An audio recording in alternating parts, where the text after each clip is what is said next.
think it's time to admit that our culture is absolutely obsessed with the selfie. We absolutely love to take pictures of ourselves. Did you know that between the years 2011 and 2017, more people in the world died from selfie than they did from shark attacks? And I was just reading an article the other day that says we take over 90 million selfies per day.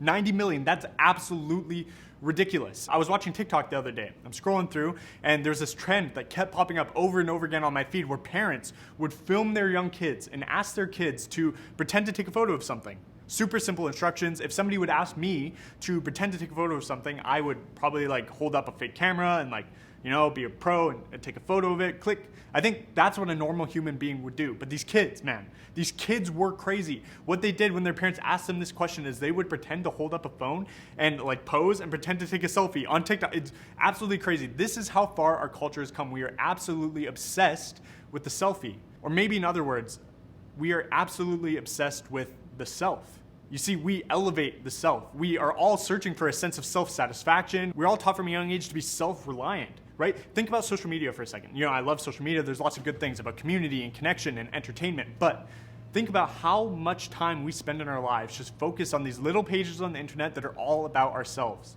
How many pictures do you have to take before you get the perfect one that you can post? How many filters do you have to put on? How long do you spend editing it just so that you can look picture perfect for the internet? We're obsessed with the self, and we do it all just so people will like our photo, they'll send us a good comment so that we can just feel good about ourselves. And let me tell you something.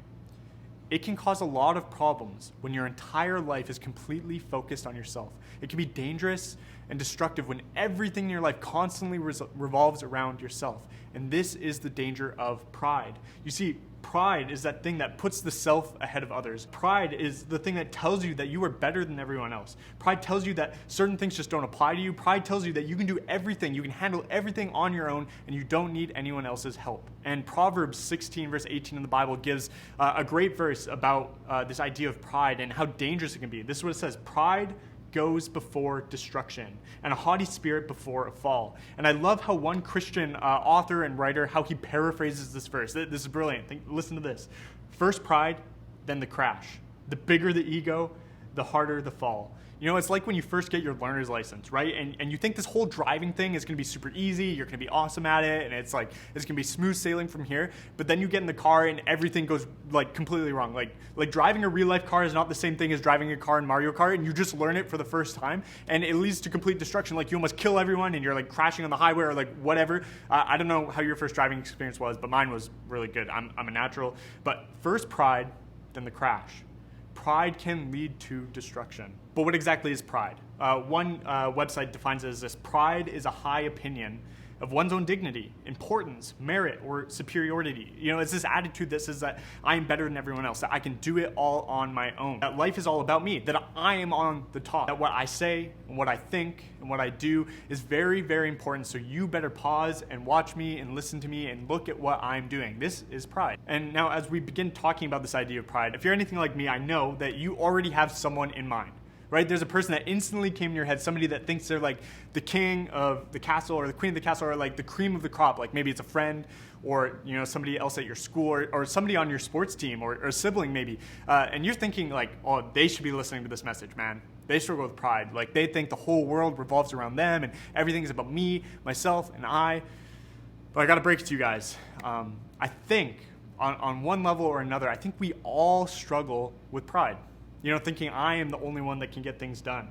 Thinking that my opinion is always right and that everyone else is wrong, that everyone should be listening to me. Finding my identity in success and how other people think of me and my achievements. Constantly wanting people to think much of me and notice what I'm doing. And far too often, I think I rely on myself more than I rely on God. It's pride. Trusting in yourself instead of trusting in God. This is the sin of pride. And now for most of us, when we think of the bad sins, let's talk about that for a second. When we think of the bad sins, pride is probably not the thing that pops into your mind first. You think of murder, like murdering people on the streets, or like racism, or being addicted to drugs, or getting drunk, or cheating on your boyfriend or girlfriend. But pride has been known throughout church history as the mother of all sins. It is the sin for which all other sins come from. It's the sin where all other sins find their home in. And C.S. Lewis, the author of the Chronicles of Narnia, those great books, he's a Christian thinker and a writer, and he has this to say about pride. According to Christian teachers, the essential vice or the essential sin The utmost evil is pride. Unchastity, anger, greed, drunkenness, and all of that are mere flea bites in comparison. It was through pride that the devil became the devil. Pride leads to every other vice. It is the complete anti-God state of mind. Pride is the anti-God state of mind, and I think that's why in the New Testament, in 1 Peter, we hear these words about pride. And really listen to this. Clothe yourselves, all of you, with humility toward one another, for God opposes the proud, but he gives grace to the humble. Humble yourselves, therefore, under the mighty hand of God, so at the proper time he may exalt you. Think about that. God opposes the proud. So if you are living in pride, if you are a proud person, God opposes you. When I was in high school, I played a lot of sports.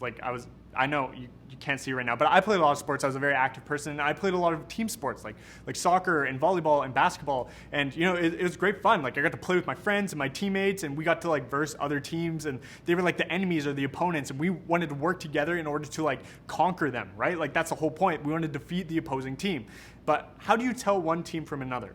How do you identify a sports team? You identify them by their jersey. So I played for the FP Walsh Flyers. That was my team. And we had blue jerseys, and I thought they were legit. Other teams, they had these lame, green, ugly jerseys, or red, or whatever. But we had the blue jerseys. That's how you knew who was on our team.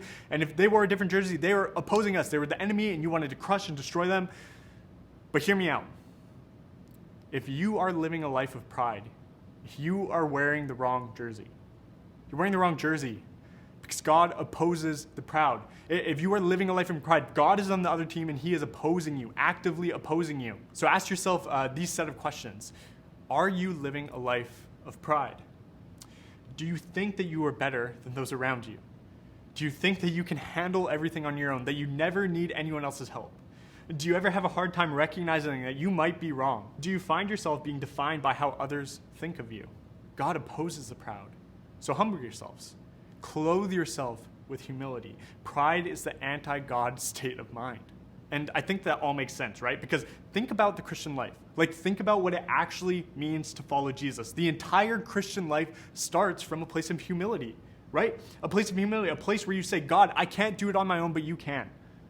I can't make it on my own. I can't be good enough. I can't do enough, but you can. I need you. I need your help. You have to come to a place where you understand where you can't do it all on your own. You need God's help. You have to come to the end of yourself and humble yourself and realize that you are in desperate need of Jesus' help. This is the basic posture of the Christian life. The basic posture of the Christian life is that you need to humble yourself because you need God. You need his help. You can't do it on your own. A couple weeks ago, I was helping a friend move. So there's a moving truck with all their stuff in it, and I think he asked me because of all my muscles and stuff I'm kidding. I'm not very strong, but there's these other guys there that were much stronger than me. They're bigger dudes, and they were carrying all these big heavy objects by themselves. They're taking off the truck and lifting it, blah. And I was pretty impressed, and I know I'm not that strong, but I didn't want them to think that I was weaker than them. So I did something dumb.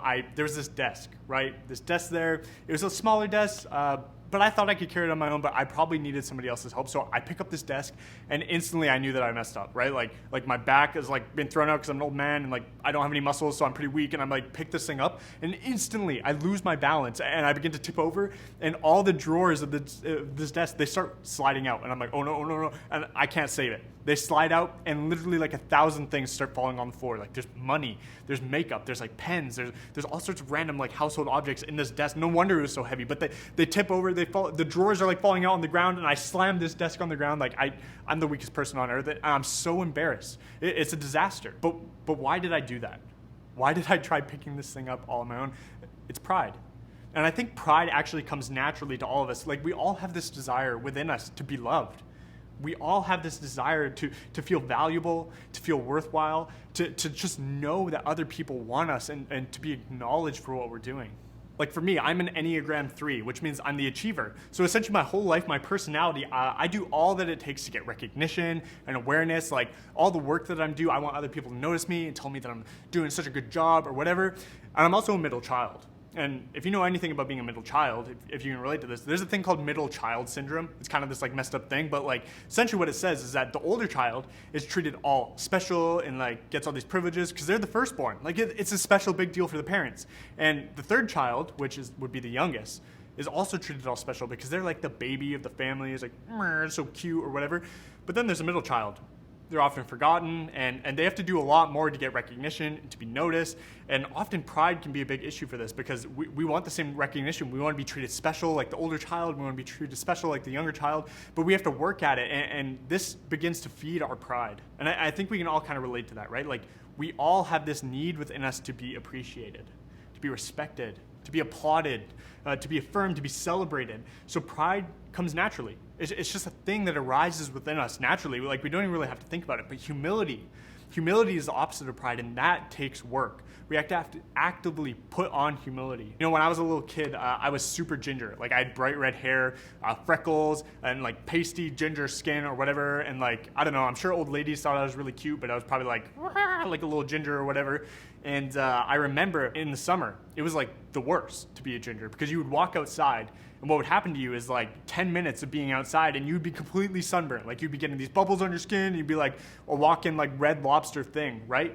And there's nothing I really had to do in order to get a sunburn. I literally just walked outside and it happened naturally to me. But what did I have to do to protect myself from that? I had to put something on. I had to put sunscreen on. I had to actively do something. I had to actively put something on in order to protect me from this thing that naturally happened to me. And that is the same thing with humility. Pride is this thing that will naturally arise within us. We all have this natural feeling to be wanted, to get attention, to feel like we can do it all on our own. And we have to actively do the work to practice humility. We have to actively put on humility. Think about this. As a high school student, what would it look like for you to do something nice for someone else? To do something loving for someone else, someone who's in need, and do it without the need of recognition. Do it in secret without anyone giving you praise or saying anything good about you. What would it look like for you to do something like that? Practice humility, actively putting it on. And we have to actively put on humility because pride can actually be dangerous. And what makes it so dangerous is the fact that it's not always easy for us to detect pride. Like, think about all the other big sins that we just talked about. Like if you murder someone, like, there's no secret. Like, you did it and you know what you did was wrong and like I murdered so. Like, if you find yourself, if you're in a relationship with a boy or a girl and you find yourself like making out with like a different boy or a girl, you know what you were doing is wrong. You know it's a sin. But with pride is often like this hidden sin. Like, we don't always know that it's happening when it is. Like, think about this. You could be a perfectly good Christian kid, right? You go to a Christian school, you go to church with your family every Sunday, go to youth every Tuesday. You could pray before every meal. You could read your Bible and have your journal, and you could be doing all of this stuff, but you could be doing it with the wrong intention, and you could be living in a life of pride. Just listen to the story that Jesus tells in the Gospel of Luke. Luke chapter 18, he says this: 2 men went up to the temple to pray, one a Pharisee and the other a tax collector.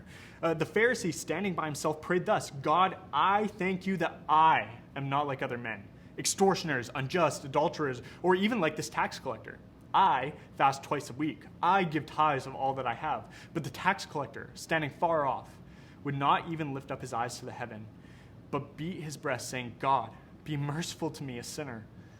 I tell you, this is Jesus, this man went down to his house justified rather than the other. For everyone who exalts himself will be humbled, but the one who humbles himself will be exalted. See, the Pharisee, he was a religious man. He did everything right? Just like a good Christian kid. He read his Bible, he did all the religious things, he's fasting twice a week, he's going to the temple, he's worshiping, he's doing all the right things, but he's doing them with the wrong intention. He's doing them with a spirit of pride, and a spirit that says, look what I did. Look what I can do. Look how much I accomplished. God, you owe me one because look at all the things that I'm doing. But the tax collector knows exactly who he is. He's a sinner. He's broken. He's in desperate need of help, just like all of us. He's very aware of who he is. He needs help, and he humbles himself before God because that's all he has left, and that's all any of us have left. And that's the basic posture. That's a basic posture of the Christian life, one that says, God, I can't do it on my own. I need your help. The basic posture of the Christian life is one of humility. You see, when it comes to the Christian life and when it comes to this idea of pride, I think that we are all kind of like the Pharisee, or at least I know that I am, where I believe in God, I know he's out there, but I still trust in myself. I know God's there, but I would rather trust in myself and my own abilities, my own talents, and my own good works and things that I can do rather than trusting in God. And pride is this destructive thing. It's destructive because we forget who we are and we forget who God is. Pride is very destructive because it convinces us that we can be our own saviors. It convinces us that we can be our own gods, that we can live lives on top. That the only person we need to trust in is ourselves. The only person we need to rely on, the only person we need to depend on is me, myself, and I. So I ask you, based on the way you live your life, based on your actions, who do you trust? Do you trust other people, or do you trust yourself? Do you trust in Jesus, or do you trust in yourself? The reason pride is so tempting is because, honestly, if we're all thinking about it, it feels good to be on the top. It does, doesn't it? It feels good to be on the top. But the Christian experience provides us with a different story. It provides us with a different narrative, one where it's not so much a race to get to the top as it is a race to get to the bottom. It's backwards. And why? Because we follow a God. We follow a Savior who humbled himself. Jesus is a prime example of humility. He is the King of Kings. He's the Lord of Lords. He's the creator of all things, and he was born as a crying little baby. He became a servant, and he grew up in obscurity in a forgotten small town. He was baptized by his cousin. He traveled on foot from village to village to be with sinners and prostitutes.